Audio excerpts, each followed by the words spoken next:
Irti Oromoo jaalalaan beeku. Dhiigti Oromoo kennaa namaaf kennuun beeku. Jettaan shamarri baay'een jechuudha.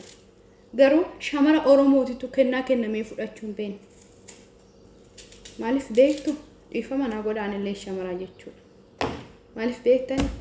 Yoo jaalalleen keessan kan diraama tokko, diraama lama, diraama shaniin bitamu siniif bite hin fudhattan. Oggasuma suura kaastanii hiriyaa teessanitti ergitan. Hiriyaan teessanii ooy kun suuqii akkanaatitti ammas ture xiqqoodha shinoo sin jette kanumaan shillaa goota. Fudhu kunoo tuffaa tana kennaa dhadhee siif kennitaanan jaalalleen kee ishoo jedhi irraa fudhu.